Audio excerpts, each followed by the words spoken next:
جی سب سے پہلے تو بڑا افسوسناک واقعہ ہے، بہت لوگوں کی جانیں گئیں، اللہ تعالیٰ ان کو غریب رحمت کرے، غریق رحمت کرے۔ لیکن ٹیپو صاحب نے صحیح اس کو کور کیا ہے کہ جو تو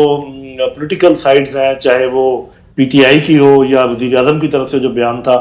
وہ تو پولیٹیسائز کرتے ہیں فوری طور پہ کسی بھی چیز کو۔ حالانکہ جو پروفیشنل انپٹ آئی ہے آئی جی کی، اگر آپ بات سنیں، D G I S P R کی بات سنیں، تو میرا خیال وہ زیادہ قابل اعتبار ہے جب وہ کہتے ہیں کہ جی یہ دہشت گردی کا حملہ نہیں ہے۔ لیکن اوور آل جو آپ کہہ رہی ہیں کہ جو ملک کی صورتحال ہے وہ کوئی بہت زیادہ پرامن نہیں ہے، اس میں کوئی شک نہیں کہ ابھی کچھ دنوں سے ذرا امن ہے، ذرا بہتری ہے۔ اس کی یہ وجہ بھی ہے، شاید آپ کو پتا ہوگا کہ لگاتار انٹیلیجنس بیسڈ آپریشن جو جاری ہیں جی، روزانہ کی بنیاد پہ 70 کے قریب ہو رہے ہیں آج D G I S P R نے بھی آج بتایا،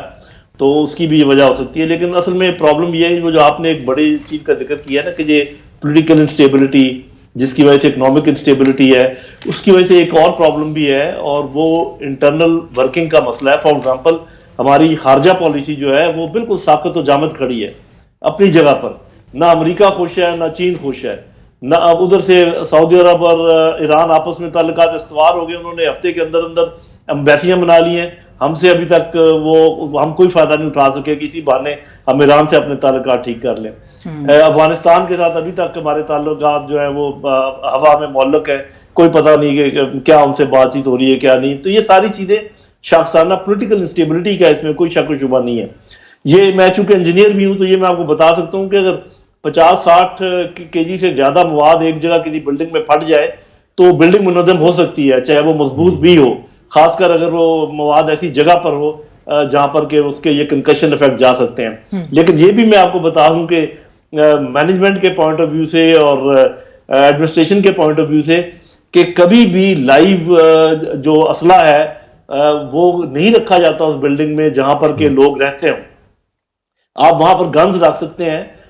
بندوقیں پستول وغیرہ رکھ سکتے ہیں، ان کے ساتھ کوئی ایک میگزین ہو سکتی ہے، لیکن جو مین اسلحہ ہے یا بارود ہے یا راکٹس ہیں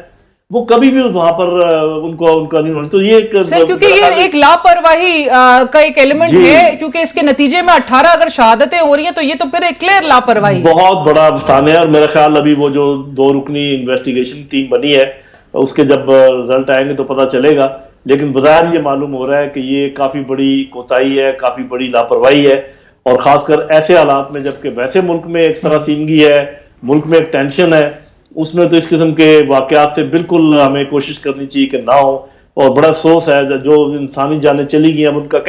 تلافی کیسے ہو سکتی ہے، ان کے خاندانوں کی تلافی کیسے ہو سکتی ہے۔ تو میرا کافی غمناک بات ہے، اور اس پر ہمارا جو یہ وتیرہ ہے نا کہ کوئی کام ہو جاتا ہے، ہم انویسٹیگیشن کرتے ہیں، کسی کو سزا نہیں دیتے، بس ایکسیڈنٹ سمجھ کے اس کو لوگوں کو معاف کر دیتے ہیں۔ بالکل میرے خیال اس سے ہمیں ابھی آگے جانا پڑے گا، اور جہاں بھی کوئی واقعہ پیش آتا ہے وہاں جس کی بھی وہ، چاہے کوئی آفیسر ہے، کوئی چاہے اس کے نیچے ماتحت ہیں، جس کی بھی ذمہ داری بنتی ہے ان کو جو ہے نا قرار واقعی سزائیں دینی چاہیے، اس کے بغیر ہم آگے نہیں بڑھ